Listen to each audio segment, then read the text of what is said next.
Yo, what's up? It's your man Chicken Chan, and welcome to the Chicken Chan Show. Yes, thank you all so much. Yes, I appreciate the love. Yes, I'm so happy to be here on YouTube, on the official channel of all things Chicken Chan. And I know some are looking at the screen right now like, nigga, who the fuck is you? Well, I'm Chicken Chan. I think I'm important. Soon you all will think I'm important because a lot of things that go on in this brain cannot be duplicated. And as far as the channel's direction, there is no direction. What? I learned myself that whenever I try to be perfect, and I'm doing nothing at all because I keep thinking of how I do this one way, then I think of a better way, then another way. Fuck that shit. So whenever you see this face on your screen, there's no I'm here straight popping shit.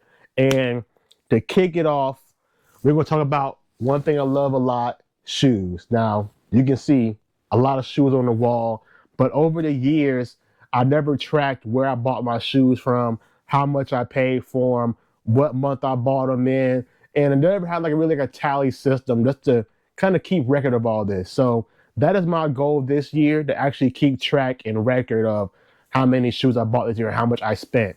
So let's start off with what I bought in January, some Nike SBs, and a hint what's in the box. If I clap these together 3 times, I might be able to win a fucking raffle at a skate park of Tampa. Let's get into it. And in the box, we got the Wizard of Oz Nike SBs. Now, at first glance, I think the hype hit me because I was really excited to see this shoe.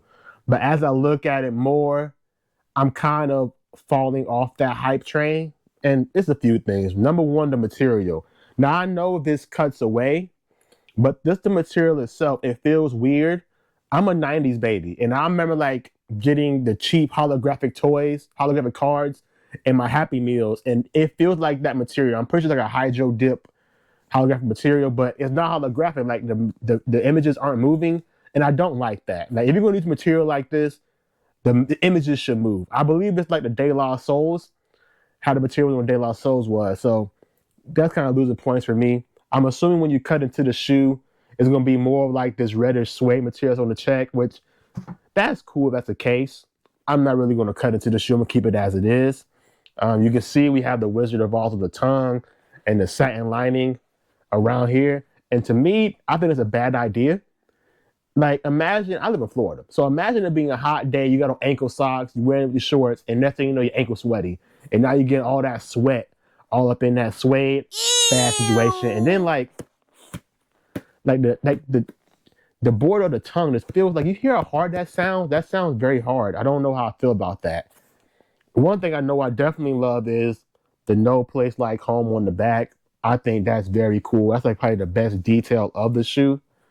Also come with special insoles on the shoe. That's also very cool. So the shoe itself is nice, and they add a lot of extra knickknacks in there that I thought were kind of cool and also kind of stupid at the same time. Like extra soles. What am I gonna do with extra soles? Now don't get me wrong, they look cool and all, but what am I gonna do with this? Nothing. That was stupid. The shoes came in a bag. That's a very unnecessary detail. Like, we understand it's a hype drop, but having a hype drop and adding dumb knickknacks like this don't make it worth it. Now, what made it kind of worth it was this. Now, this is a cool detail. I kind of ripped it on accident. My bad. But the tissue paper, that's a very cool detail. I think that's very hard. Now, that should happen with more SBs because that's cool. But know what's not in the box? Extra laces. Nike SB. What are you doing dropping a shoe with no extra laces? I've been buying Nike SBs for over a decade. I believe my first pair, I know my first pair was a golden black box pair of Nike SB Beijings, the mid joints. And I love those shoes. I think they came with 2 extra pair of laces. This right here with no extra laces kind of like ruins the drop.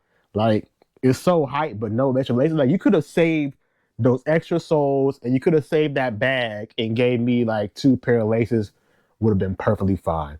So if I had to rank these, if